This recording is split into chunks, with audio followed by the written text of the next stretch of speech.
one really important thing to develop, there's kind of two areas of marketing. Well, let me talk about geographically the groups that I want to come here. Uh, One is immediate locals who can walk over here very close. I need to strengthen my relationship with all of them that I like and brainstorm how they can fit into this project and not worry about charging them in any way.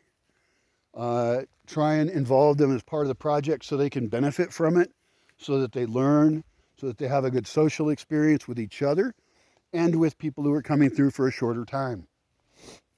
This is my local team of hosts. All of them should be considered for what they can teach, and also we can target things that they can be learning to increase their skills that also helps the project. Things like speaking English, very helpful. Any tourist place that attracts tourists from outside of Mexico speaks English usually, even European ones, and lots of them. And so I can disproportionately try and get those people from a little further away, like Mexico City, Guadalajara, but I really want to focus on people who can walk here. I want to invest in them.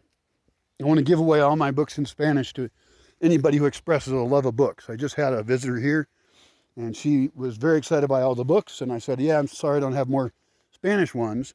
The truth is my Spanish shelves are in a different building, and I actually have some books I'm willing to give away with great pain. I hate giving books away, but she was so excited, and I want readers, and we talked about literacy and how that works here in education and all that, and the lack of books and things. And so I want to get these books in people's hands.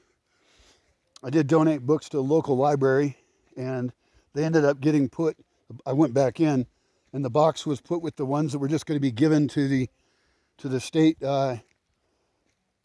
library system, and the other ones, the other boxes of books were all damaged books that got moldy or water damage or something. In other words, they were being put out into a system that wasn't the one I was trying to donate to, and it wasn't appreciated. Now, that's fine. Maybe they don't want English books. Maybe I should donate them to this restaurant down there that has a bookshelf that I think had some English books on it. But more likely, I'll just give them away to individuals I think are great, because they're valuable objects. And I mean, ideally, I would be able to get enough funds, right? We were talking about how much to charge people. By paying more as a person who's here, you're getting the real experience. I'll give the whole experience to you on video. I will write things for you. I will, propagandize at you. I will rant.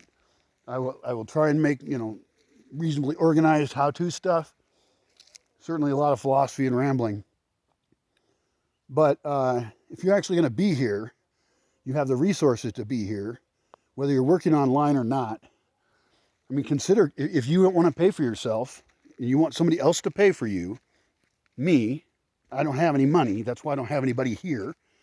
I used to either have people not pay or subsidize the hell out of them. Then you need to be working on funding yourself. Make yourself financially viable to at least the minimum level. And if you have more resources, you're making good money somewhere, especially if you're here, then consider way over contributing so that not only can I invite cooler people who otherwise couldn't be here, I can basically offer scholarships, but especially develop people locally, because then I'm actually helping the town that I live in, and I'm helping people I might know for a long time. In other words, I want to invest in them. I want their barrier to entry to not be there, and that I often trade things with people, or I've given away forest products, or I let people mushroom hunt, or I give away trees or seeds. So these are the relationships long term that will determine whether or not this project works. And if you're here a short time to learn, to experience what's here, regardless of what shape it's in or what's going on, then over contribute. Don't be cheap. I can't do this dream with those kind of people. So I'm going to be careful what kind of people I invite.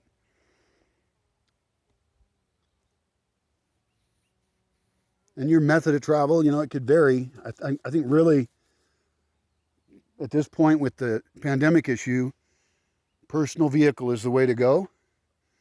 One question is, it's a difficult thing. You know, you shouldn't be getting any buses or combis at all. One question is, what if you didn't have a car? You weren't on a bike. I've had bicyclists come here. They've had a great time. What's your least risky way to get here? Well, you could say taxi driver. But they have exposure to a lot of people. I don't know why they haven't developed taxis where you're more air insulated from the driver himself. That also protects the driver. Has really good airflow and gets sprayed down every time it gets used. That'd be an ideal taxi.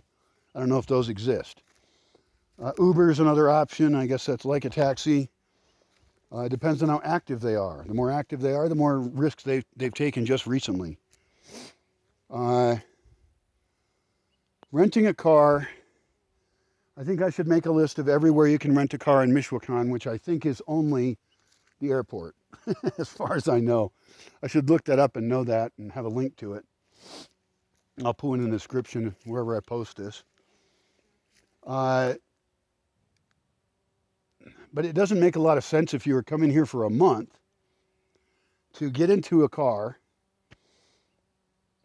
that you rented and paid a bunch for, come here, not use it, because we don't drive around inside the Bosque. It's all walkable, and it's good for you anyway.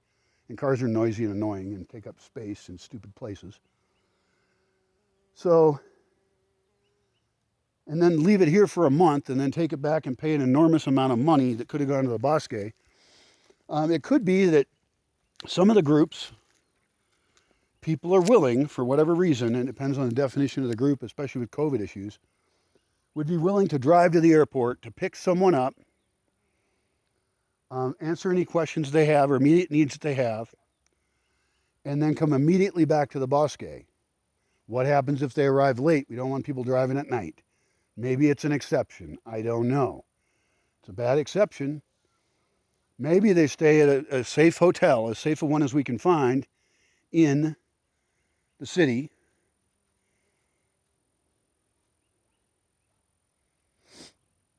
I don't know. Maybe we have a pickup with a closed back on it that we can spray down, and the person puts themselves onto a soft thing in there and they dump their luggage in there and they ride in the back of a pickup truck all the way to the Bosque. I don't know. That's an option. They would be isolated even from the driver. Or maybe different groups have their own driver who already lives a little more isolated from the rest of the group, or maybe we have a group of drivers. I don't know. But people who have the lowest risk that they can have, or the people that they're going to join into their blob with and not worry about it. There's so many factors here. But if we figure them out, we can meet everybody's needs. Nobody has to be a dick about it. Or an asshole, sorry. Don't want to insult dicks. So what else do I got about coming here? You can go on supply runs, but there shouldn't be any, hardly. We should get everything delivered that we can and then have that transfer go well.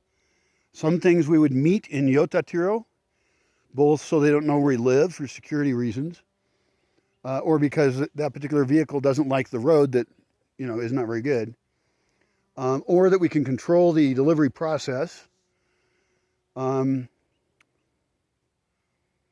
don't know.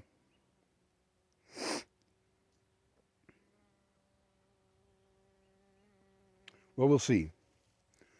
So back to who I'm looking for and not looking for. That we covered, I'm looking for people with then resources to invest, and they can invest in a way that simply lowers their cost to the Bosque. In other words, they're paying for themselves. But we can have systems set up to make it very easy for them to do that. The cooking being a good example, and how we handle that. Transportation is trickier, but that all should get written up. Food is obviously different than normal. We used to all eat communally, and we'd eat breakfast up here, eat comida, which is lunch kind of at 2 o'clock, down at the terraza, which was really fun.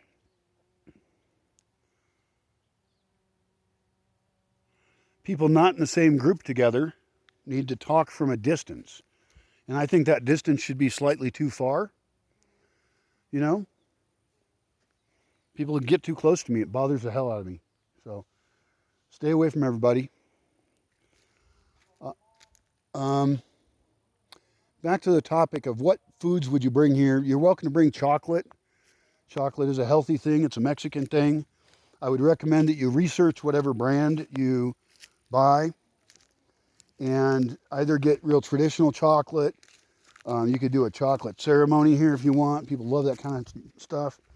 You could bring, what's my favorite brand of chocolate made in Mexico? In Pátzcuaro at Don Chucho's, La Plata del Lago, it's a store. And actually everybody who comes here should know about that store because they sell specialty products and I should recommend what to bring. Those things would be wine.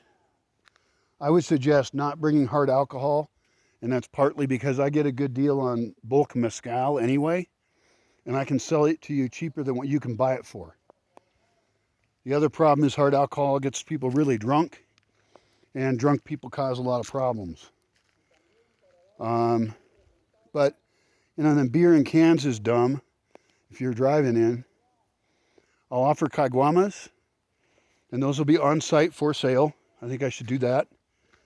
Those are reusable bottles, and you pay the envase on the bottle. You have to pay 5 pesos or something or whatever it currently is at the store. And then you get that back when you return the bottle, empty. Or you can return it full. That's fine. I'll take care of that for you. But anyway, I got to write details on what to bring and not to bring.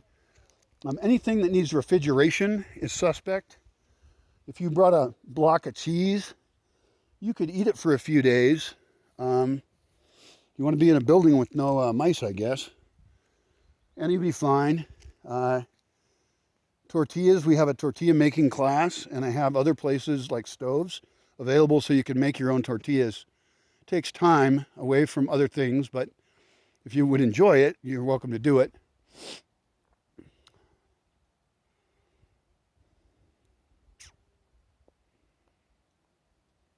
We don't currently bake bread all the time.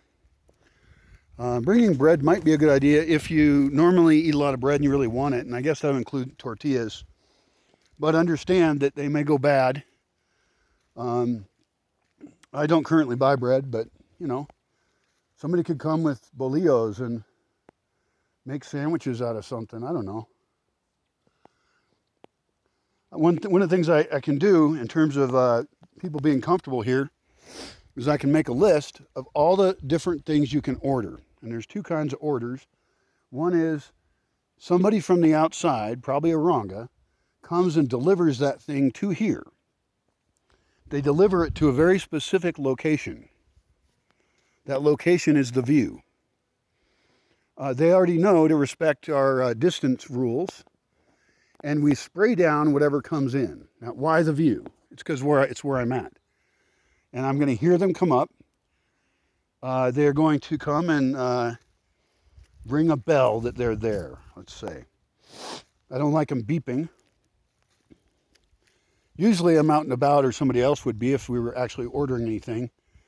And so somehow somebody posts the thing, delivery here. Sure, why not?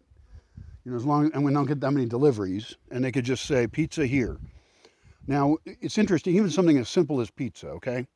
I'm not morally against pizza. It's not the healthiest food in the world. But there is a pizza place in Aranga that does deliver. It's pizzas a la leña, like wood-fired pizzas or something. And the best pizza to get is the botanera. It is little square pieces of pizza. It fills the box quite nicely. We could weigh different kinds of pizza. In fact, we should do that. And then calculate based on their toppings and size what is the best deal and the tastiest, if those can correlate, hopefully. The motorcycle holds 6 pizzas. So we should try and only order pizza in multipliers of 6. And that way, if we ordered 12, then 2 motorcycles would come up and deliver the pizza. And if we ordered 6, then 1 motorcycle would come up. we would tip them generously. You would tip them generously. I'm not going to be the one ordering pizza, and I'm not going to use Bosque money to do it. In other words, that's an extra that you want, just like the meat. The default here is vegetarian food that any of my systems creates, except for rabbit sometimes and eggs. So it isn't totally vegetarian. And, there could be other exceptions, but pizza is not something I'm going to finance. And we could even weigh it and compare how much protein and food value and minerals and stuff are that versus eating liver or beef or a bunch of veggies, whatever.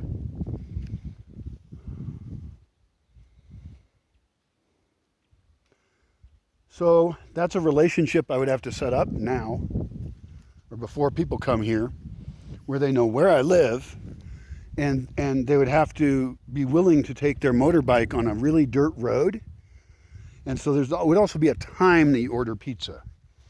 And the time that you order pizza is as soon as they can make it and get it to you during the day. You never order it near dark, and even ordering it in the afternoon in the rainy season would be a problem because they could get rained on or the road could suck and not even be passable by them. Another option is that people walk over to Yotatiro, sit in the basketball court, already risky, already don't like it, and they get the pizza there.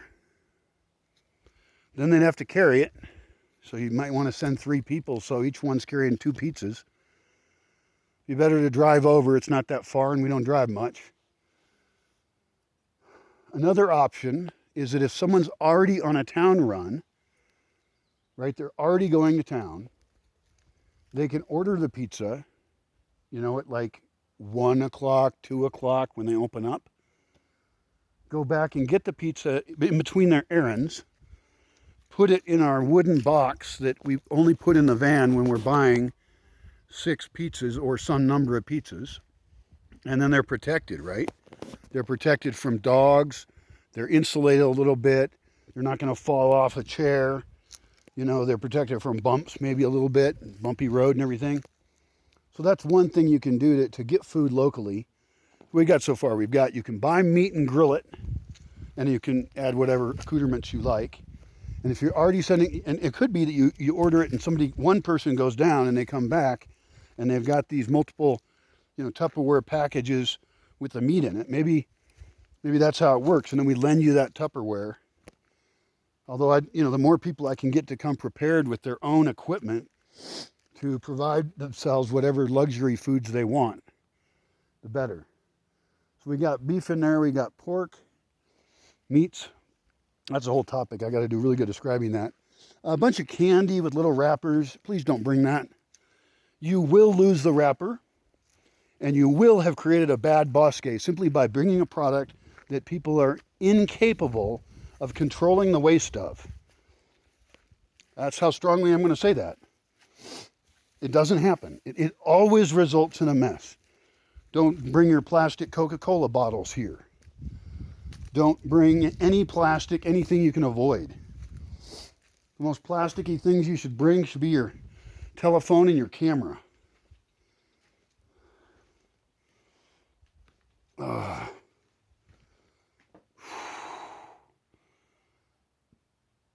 What else about coming here as a participant? We talked about cars and the problems associated. Don't honk your horn unless there's an emergency, in which case honk it 3 times. Bop, bop, bop. Pause. Bop, bop, bop. The first time you do it, somebody might go, what's that? Where's that honking at? That's why you do it again a few more times. And that indicates that anybody with any responsibility for anything should go to that location, locate that horn, and sounds bounce around in here, so keep doing it. And it better be a fucking emergency. Like, not just you need something and don't want to walk over somewhere to get it, but like someone's hurt. Something bad is occurring. There's a fire, So don't honk, probably. Don't leak oil. Don't change your oil in the forest. uh, I've thought about changing the smoker policy, but smokers can't control their butts. They're terrible at it. The garbage that they produce. I don't have a rule against vaping.